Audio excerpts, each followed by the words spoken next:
Esté capítulo de número 1, irmãos. Este é um livro sobre um momento na história de Israel em que parecia que Deus não estava trabalhando e que suas promessas a Israel haviam falhado. É possível que muitos israelitas do período desse livro, desse texto aqui, estivessem perguntando: onde está o Senhor, onde está Deus, diante de todo esse cenário, diante de todo esse momento. Essa não é só uma pergunta desse povo, mas às vezes é também uma pergunta nossa, do nosso coração. Quando enfrentamos adversidades ou circunstâncias, e às vezes ocupamos o nosso coração com esse tipo de pergunta: onde está o Senhor? Cadê a mão do Senhor que eu não vejo? É interessante porque, de fato, em Esté o nome de Deus não aparece, não é citado. E a gente tem a impressão, de fato, que o Senhor está distante. Mas certo comentarista disse que Esté, ele é um livro que está perfumado com o texto de Romanos, capítulo 8, versículo 28, que diz que todas as coisas cooperam para o bem daqueles que amam a Deus e que são chamados para o seu decreto. Um perfume desse texto, pois visivelmente a gente não perceba ou não consiga mensurar, mas o Senhor está agindo, o Senhor está trabalhando em todas as coisas para aqueles que amam a Deus, para aqueles que estão envolvidos então no propósito de Deus. É interessante então notar que Deus está aqui no livro de Esté trabalhando nos bastidores. O Senhor está presente, talvez não visivelmente, não em um outdoor, mas a sua graça, a sua presença, o seu poder, a sua onipotência, a sua soberania estão presentes em cada página deste livro. Em todos os eventos do livro de Esté, o Senhor está trabalhando em todos os acontecimentos, e todos os acontecimentos se unem perfeitamente para aquilo que Deus deseja realizar, o propósito do seu povo. Deus é intencionalmente deixado de fora, que o nome de Deus é intencionalmente deixado de fora quando lemos esse livro. Todavia, quando lemos também cada página, nós percebemos a presença de Deus agindo na vida do seu povo. Sabe aquelas coisas que a gente diz de vez em quando? Rapaz, foi por pouco, eu nem imaginava que isso ia dar certo. Mas, não sei, acabou dando certo. Essas coisas que a gente fica dizendo de vez em quando, e a gente acha que foi uma situação do acaso, ou então foi uma situação que a gente foi mais esperto, ou tomou uma decisão mais rápido, e acabou dando certo. Não, isso é Deus agindo. Isso é a providência do Senhor trabalhando. É Deus em sua soberania, operando em nossas vidas. A gente diz: como foi que aconteceu isso, né? Como isso se deu? A gente não sabe, talvez, explicar, mas Deus está operando e agindo em cada detalhe. Eu não sei se você sabe, mas o livro de Esté, ele acontece em um período depois de uma longa história do povo de Israel, da divisão dos reinos de Israel, o reino do norte, o reino do sul. Então, um longo período de apostasia no reino do norte. No reino do sul você tem momentos de expansão, mas também momentos que o povo se afasta do Senhor, mas Deus vai concedendo graça a esse povo. Esse povo é levado, então, para o exílio na Pérsia. Depois que o rei assume, Ciro permite que esse povo volte para Jerusalém para reconstruir os muros, e aí você pode ler todo esse momento nos livros de Esdras e Neemias. O povo retorna para Jerusalém, para a construção dos muros, para a construção do templo, para voltar novamente à adoração ao Senhor. No entanto, um grupo permanece na Pérsia, um grupo permanece lá, e esse grupo passa um bom tempo lá. Surge uma outra geração, outro grupo que não conhece ao Senhor e que vive aqui longe da sua terra natal, que vive só ouvindo do que foi Jerusalém, do que foi a adoração a Deus. Então, o livro de Esté é exatamente nesse momento, para esse grupo de pessoas que continuou na Pérsia, longe da sua cidade natal. E aqui Deus prova a sua fidelidade e graça a essa comunidade. Então o texto diz assim, capítulo 1, versículo 1. Nos dias de Assuero, o Assuero que reinou desde a Índia até a Etiópia, sobre 127 províncias. Naqueles dias, assentando-se o rei Assuero no trono do seu reino, que está na cidadela de Suzã, no terceiro ano de seu reinado, deu um banquete a todos os príncipes e seus servos, no qual se representou o escol da Pérsia e Média, e os nobres e príncipes das províncias estavam perante ele. Então mostrou as riquezas da glória do seu reino e o esplendor da sua excelente grandeza, por muitos dias, por 180 dias. Passados esses dias, deu o rei um banquete a todo o povo que se achava na cidadela de Suzã, tanto para os maiores como para os menores, por 7 dias, no pátio do jardim do palácio real. Havia tecido branco, linho fino e estofas de púrpura atados com cordões de linho e de púrpura, e argolas de prata e a coluna de alabastro. A armação dos leitos era de ouro e de prata, sobre um pavimento de pórfiro, de mármore, de alabastro e de pedras preciosas. Dava-se-lhes de beber em vasos de ouro, vasos de várias espécies, e havia muito vinho real, graças à generosidade do rei. Bebiam sem constrangimento, estavam como estava prescrito, pois o rei havia ordenado a todos os oficiais da sua casa que fizessem segundo a vontade de cada um. Também a rainha Vaxi deu um banquete às mulheres na casa real do rei Assuero. Amém. Até aqui a palavra do Senhor. Queridos, o capítulo 1, ele introduz os leitores ao período em que Esther, juntamente com essa comunidade de judeus, vive. Nos dias do rei Assuero, é assim que começa o texto. E quem era esse rei? Assuero era conhecido por suas festas de muita bebida, né, regada a muito vinho, muita bebida. Ele também era conhecido por ser uma pessoa de muita ira, de muitos ataques de raiva. Você vê isso no capítulo 7, no versículo 10 também. E aqui no próprio texto, no final do capítulo 1. Você tem, então, em Assuero, um rei extremamente poderoso. Ele tinha um palácio em Suzã, era uma segunda casa do rei, era muito rico. Então, ele tinha uma outra casa, queria passar lá as suas festas. Era uma espécie de casa de praia. O rei tinha casa na cidade, em Goiânia, e tinha uma casa em Ponta de Pedras, um carne de vaca, coisas desse tipo. Mas ele tinha outra casa que ele passava lá um tempo para celebrar, para festas ou coisas desse tipo. Tinha um harém lá. Era um local, de fato, de muitos prazeres mundanos. Para o rei Assuero, o trono, queridos, simbolizava tudo que ele valorizava. O trono era lindo, era grande, era poderoso, era esplêndido, ficava no alto, ele conseguia olhar e observar toda a região. Ele era exaltado, ficava em uma colina e ele olhava e via toda a cidade. Seu trono era tudo o que ele amava. E o texto é muito claro ao descrever a realeza, a majestade, toda a glória de um Deus, de um rei que está governando como Deus. E ele busca todo o seu louvor. Então, o que é que ele faz com todo o dinheiro que ele tem, com tanta influência que ele exerce? Talvez ele vai investir em causas sociais. Sei lá, ele vai começar a dar dinheiros para entidades que trabalham com crianças, a entidades que trabalham com idosos. Talvez ele faça um fundo de investimento para futuras construções em igrejas, lá em Flecheiras, em Goiânia, talvez. Certamente não. Assuero não faz isso. Assuero resolve dar uma grande festa.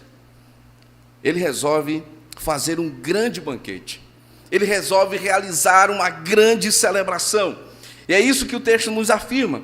Ele faz exatamente isso. Veja, por favor, o final do verso de número 3.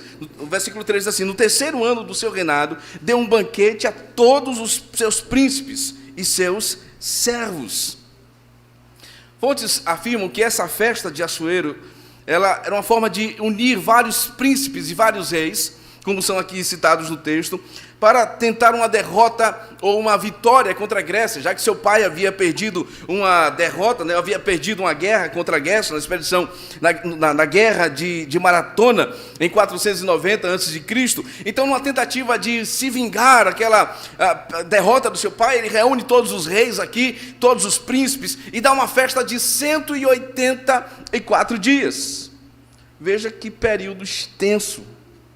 Que festa prolongada. E alguns historiadores dizem que a tentativa aqui de Assuero era poder arrumar ou ter um grupo de pessoas que pudessem apoiar a sua investida contra a Grécia. Ele queria então arrumar uma equipe, arrumar reinos, príncipes que pudessem investir com comida, fornecer armas ou coisas desse tipo, para que ele pudesse vencer as batalhas que ele tinha pela frente. Ele queria apoio. E como conseguir esse apoio? Simples. Vamos fazer uma festa. Vamos reunir o povo com uma festa. Vamos dar banquete. Vamos dar comida. Vamos dar alimento. Vamos dar bebida. Vamos dar presentes. Vamos fazer com que eles se sintam importantes. Vamos fazer com que eles se sintam valorizados. Era exatamente isso que ele estava fazendo. Mas qual a real motivação da festa dada por Assuero? Versículo de número 4. Veja, por favor. Então mostrou as riquezas da glória do seu reino e o esplendor da sua excelente majestade, grandeza, por muitos dias, por 180 dias, não 84, 180 dias. Perceba, queridos, que o texto é muito claro qual a motivação de Assuero ao reunir todos aqueles príncipes. Mais à frente, no versículo de número 5, ele arruma uma outra festa.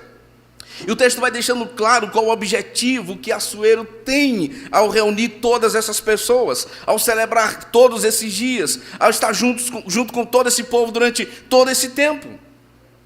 Ele reúne toda essa multidão para um objetivo, o objetivo de mostrar toda a sua glória. Ele queria mostrar toda a sua realeza. E glória, querido, é uma palavra importante que surge aqui, porque glória é uma palavra de adoração, é uma palavra de culto, é uma palavra de louvor. Ele estava dizendo: eu quero que todo mundo possa cultuar a minha glória, eu quero que todo mundo veja a glória do rei, eu quero que os poderosos, os exaltados da terra, os príncipes, os governadores, os líderes mundiais possam ver a minha glória, o meu trono, o meu poder. Então vamos reunir pessoas, vamos dar bebida, vamos celebrar, vamos cantar ao rei que merece toda a glória. E um após outros vão à festa do rei Assuero para ver toda a sua glória. Sabe, queridos, é tudo sobre glória. A gente vê nesse relato do rei Assuero um reflexo do que é o reino da Pérsia, do que é o reino deste mundo, do que é a cultura construída apenas nos desejos do coração humano, do que é a cultura baseada nas nossas realizações e nos nossos anseios. Nossa pecaminosidade nos inclina a pensar acerca de nós mesmos mais do que nós deveríamos, porque nós ansiamos por glória, nós desejamos glória. Nós cultuamos a autoglorificação. Às vezes a gente trabalha para conseguir mais glória e mais glória. Isso acontece, por exemplo, nas formas como nós contamos as histórias. Às vezes contamos as nossas histórias e nos apresentamos como os heróis dessas histórias, porque nos achamos dignos de aplausos e buscamos mais e mais a nossa glória. Nos apresentamos como pessoas que merecem glória. E somos inclinados a colocar holofotes em nós mesmos. É só você observar isso nas redes sociais. A cultura pela glória, a busca pela glória, pelo like, pela autovalorização. Há em nós um rei, ou algo que deseja ser rei. Há em nós algo que deseja toda a glória. A diferença entre você e eu e Assuero talvez seja a riqueza, a opulência, o poder e os recursos que nós não temos, mas o nosso coração também anseia por glória. A nossa vida anseia por glória. Muitos irmãos, ao longo do tempo, inevitavelmente cederam às tentações peculiares do pecado, na tentativa de ansiar ou completar os delírios do seu coração, na busca pela glória, pelos prazeres, pelo orgulho. Assuero é exatamente esse Deus, ou esse Deus falsificado, que tem como música a extravagância, o orgulho, a prepotência, elementos que marcam também, de certa forma, a nossa geração, que marca, de certa forma, todas as gerações que passaram ao longo da história humana e que passarão, porque elas buscam glória. Esse falso Deus está dizendo em cada momento, e em cada movimento, e em cada palavra que ele está dizendo: eu sou Deus, e me adorem. O que está acontecendo nesse capítulo 1, irmãos, é exatamente uma apresentação de deuses falsificados. E é exatamente isso que o reino da Pérsia apresenta: falsos ídolos desejando desesperadamente o seu coração e encorajando a sua vida a viver unicamente para você e para a sua glória. Cuidemos, irmãos, para que essa cultura que ignora, que nega e que rebaixa Cristo, essa cultura que distorce a pessoa do nosso Senhor, essa cultura que se afasta de um amor real e profundo por Jesus, torne-se o nosso Senhor. Sabe, irmãos, o mundo ao nosso redor é muito sedutor. Você olha para o mundo e se sente atraído por lá. Lá as festas não duram muito tempo. Lá é bem legal. A música é muito eletrizante. O som é bacana. A gente faz o que a gente quer. A gente vive da forma que a gente quer. O rei não proíbe nada. Pelo contrário, ele diz: vivam deliberadamente, aproveitem e coloquem suas vidas debaixo dos seus prazeres, instintos e vontade. A vida na Pérsia é muito bom. Ninguém fica cobrando a gente. Ninguém fica dizendo: olha, você precisa mudar, você precisa colocar seu coração diante do Senhor, você precisa olhar para a palavra de Deus. Não, essas coisas não. O reino da Pérsia é maravilhoso. A gente faz o que a gente quer. É assim ou não no mundo, queridos? É assim ou não no mundo? Constantemente as músicas exaltam a promiscuidade. A cultura exala exatamente a imoralidade, exala o incentivo a você olhar simplesmente para o seu eu e mostrar a sua glória. Somos atraídos por tudo isso. Somos distraídos por todas essas coisas. São anúncios, selfies perfeitas, as fotos da moda e tantas outras coisas que tentam nos sugar para este mundo de imagem. Sabe, meus irmãos, talvez seja essa a sua luta. Talvez seja essa a sua batalha, essa seja a sua batalha. Talvez você diga assim: olha, eu sou muito jovem, sabe de uma coisa, eu até penso em Deus, até penso sobre a palavra de Deus, até penso em servir a Deus, mas eu preciso construir a minha glória, eu preciso construir o meu mundo, eu preciso aproveitar a minha vida de outra forma, nos meus próprios caminhos, nos meus próprios desejos. Essa é a cultura do mundo. Ou então ele diz assim: não, tudo bem, eu vou para a igreja no final de semana, sei lá, Cristo é um programa de final de semana, mas durante a semana não, a minha festa precisa ser muito prolongada, muitos dias para que eu possa celebrar. Porque eu quero buscar a minha glória. O rei reúne toda aquela multidão, com os príncipes, com os reis. Depois ele faz uma outra festa com os seus súditos, simplesmente para mostrar a sua glória. Nenhuma festa sem Cristo, por mais glamurosa e longa que possa ser, se compara com a celebração eterna da boda do Cordeiro. O que esse texto nos ensina ainda, queridos, é um contraponto do que é o verdadeiro rei. É o contraponto do que é o verdadeiro Senhor. Assuero é um rei que está ansioso para que o mundo veja a sua glória. E essa é uma cultura do nosso tempo, que faz de tudo para que as pessoas vejam a sua glória, celebrem a sua glória. Mas diferente do reino de Assuero, diferente do reino da Pérsia, o reino de Cristo, ele se vê em um grande contraste. Estabelecido pela festa de Deus, pelo propósito de Deus, pela graça de Deus, não pela festa dos prazeres, não pela festa das intenções escusas, não pelas festas, das intenções da própria glória, mas pela glória daquele que veio para trazer a boa notícia do Evangelho. E essa é a boa notícia. acima de Assuero, há um outro rei, há um outro Senhor. Nessa história temos parte do enredo que nos leva à história de Cristo, que nos leva a um rei maior. Acima de Assuero há um outro trono, acima de Assuero há um outro Senhor. Assuero está sentado na cidadela de Suzã, Cristo está sentado em um alto e sublime trono por toda a eternidade. Assuero convida o povo para ver a sua glória. Cristo deixa a sua glória e vem habitar com pessoas simples e pecadoras que carecem da sua graça e do seu favor.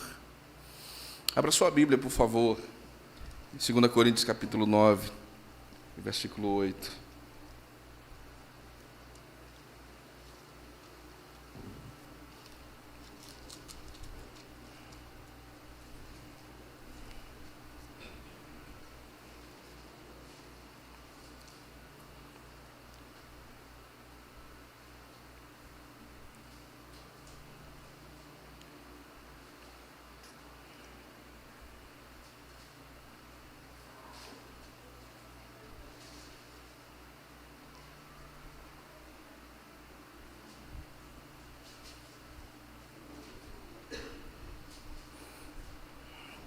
Capítulo 8, versículo 9.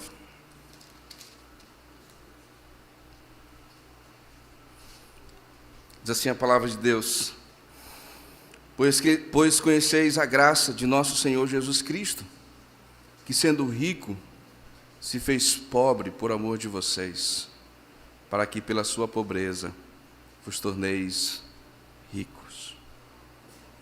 E conheceis a graça de nosso Senhor Jesus Cristo, que sendo rico, se fez pobre. Perceba, queridos, o contraste que há no reino de Assuero para o contraste que há para o reino de Cristo. Assuero é o rei que busca mostrar a sua glória. É um incentivo para que você viva para os seus prazeres, para as suas realizações, para os seus anseios. O reino de Cristo é ele sendo rico, deixou toda a sua riqueza para se tornar pobre por amor de vós. Talvez, dificilmente a gente entraria em alguma dessas festas de famosos que são publicadas em revistas de paparazzo e coisas desse tipo. Talvez você não teria dinheiro para comprar um ingresso para os cruzeiros que têm festas de famosos, de jogadores ou coisas desse tipo. Talvez você olhasse assim: não, eu não estou habilitado para esse tipo de festa, quem sou eu? É verdade. O reino da Pérsia é assim. Você só vale o que você tem. Por isso as pessoas buscam suas glórias. Mas no reino de Deus, não. No reino de Deus, a gente chega e diz assim: Senhor, eis-me aqui. Eu estou quebrado. O pecado destruiu meu coração. Acabou com a minha vida. Mas na festa do Senhor, eu sei que eu posso entrar. Pois o Senhor se fez pobre para que eu pudesse ser rico da graça do Senhor. Por isso que a festa de Deus é uma festa que convida a todos. Por isso que o Evangelho não é para certos grupos de pessoas, para apenas certos grupos de pessoas, ou pessoas iluminadas ou sofisticadas, para que possam ser recebidas por Deus. Não, o Evangelho é a graça de Deus vindo a pecadores, vindo a miseráveis, a pessoas que estavam caminhando para a condenação, que não tinham acesso, que não podiam sentar em grandes banquetes, mas a graça do Senhor nos chamou à sua mesa. Isso é o Evangelho. Não é o que você pode oferecer, não é o que você pode comprar, não é o que você tem para ser aceito, mas é o que Ele fez para que a graça do Senhor chegasse ao seu coração. Ele, sendo rico, se fez pobre para que você se tornasse rico da graça do Senhor. Perceba, queridos, Deus em Cristo Jesus deixa de lado toda a sua glória, deixa de lado todo o seu louvor e vem a este mundo e se torna como um de nós, se torna como um ser humano e assume então a natureza humana para trazer esperança a todos aqueles que estavam longe de Deus e distantes dessa festa do Evangelho. Mas há uma outra realidade que esse texto nos ensina, irmãos. Quando você lê o livro de Esther, você percebe como o livro de Esther conta momentos de várias festas. O capítulo 1 tem 2 aqui, 3 na verdade. A rainha também dá uma festa. E posteriormente você tem outras festas. No final, o livro termina com uma festa. Isso é interessante porque o Evangelho é a reunião de um povo que está seguindo e caminhando para uma grande festa. Abra, por favor, a sua Bíblia em Apocalipse, capítulo 19.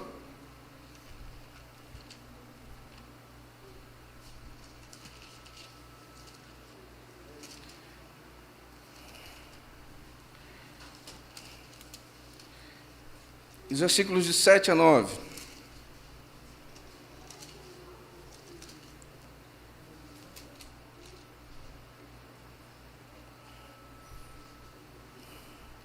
A palavra de Deus nos diz: alegremos-nos, exultemos e demos-lhe a glória, porque são chegadas as bodas do Cordeiro, cuja esposa a si mesmo já se ataviou, pois lhe foi dado vestir-se de linho finíssimo, resplandecente e puro, porque o linho finíssimo são os atos de justiça dos santos.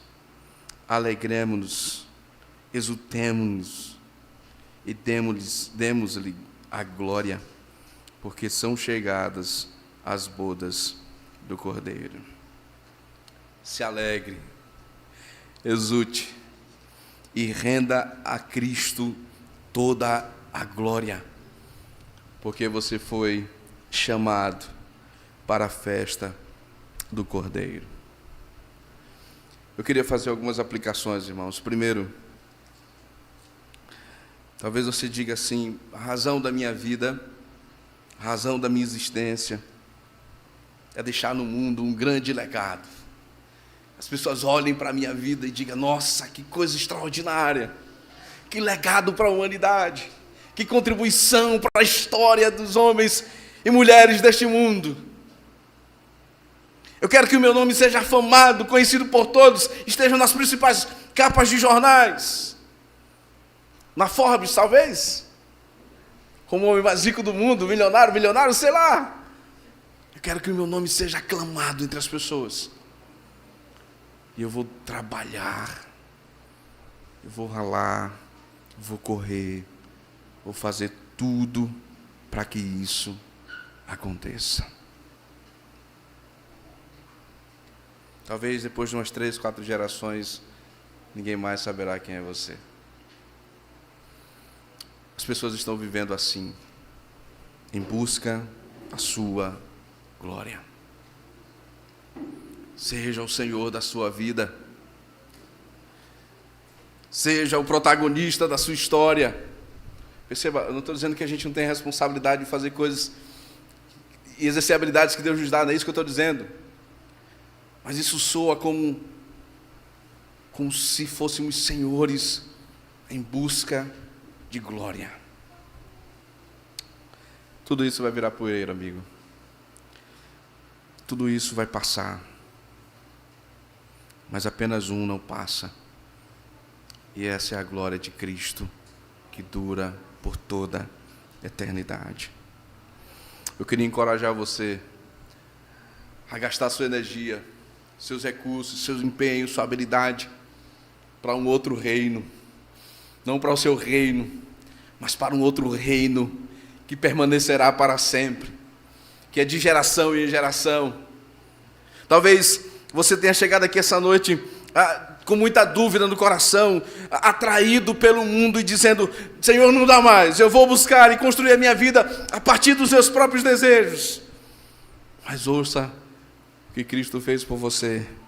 Ele deixou toda a sua glória para trazer salvação à sua vida. Não abrace a glória desse mundo em detrimento da glória de Cristo.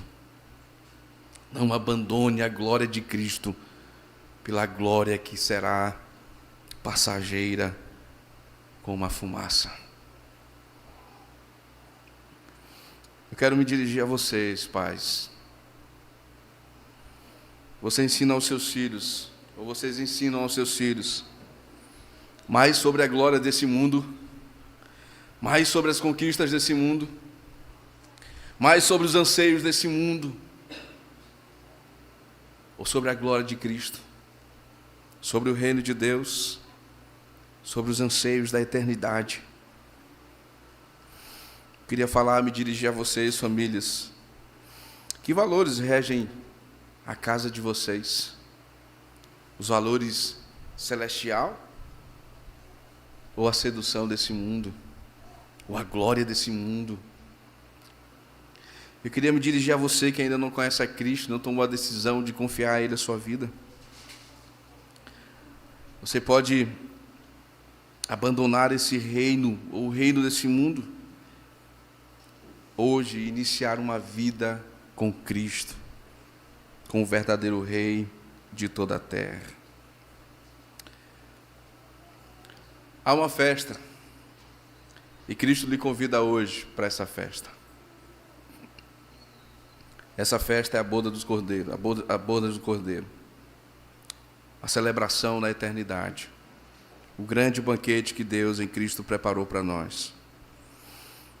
Hoje a decisão que devemos tomar é: Senhor, conserva o meu coração até esse dia. Ou você que não é cristão, a decisão que você deve tomar é: Senhor, eu abandono a glória desse mundo pela glória do Senhor por toda a eternidade. Recebe a minha vida.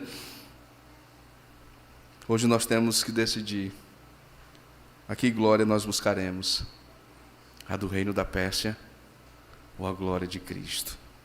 Que Deus nos abençoe e nos ajude. Pai querido, nós somos seduzidos todos os dias por tanta glória, Deus. Nós somos seduzidos todos os dias por reinos, poderes, pela fama, pelo dinheiro. Falsos deuses que tentam atrair o nosso coração, que tentam conquistar os nossos anseios e afetos. Ó Deus, que os nossos olhos chegam a brilhar por estas coisas. E às vezes ansiamos trocar de vida, olhar um feed ou uma página dizendo: nossa, eu queria estar aqui no lugar desta pessoa. Eu queria essa glória para mim. Ó Deus, como o nosso coração às vezes anseia por essas coisas. Mas que nessa noite saiamos daqui compreendendo, Deus, que a nossa maior alegria será investir no reino de Cristo, na glória do nosso Senhor. Pois é glorificando o Teu nome que somos fortalecidos, é glorificando o Teu nome que somos restaurados, é glorificando o Teu nome que somos, então, Deus, transformados de glória em glória. É, ó Deus, quando o nosso coração compreende que há um tesouro maior e a gente vende tudo que tem, deixa toda a glória desse mundo, considera todas essas coisas como estrumo, como coisas que são fúteis e passageiras, pela glória da eternidade do Senhor. Ó Deus, fortalece o coração daquele que chegou aqui quebrado, atraído pela glória deste mundo.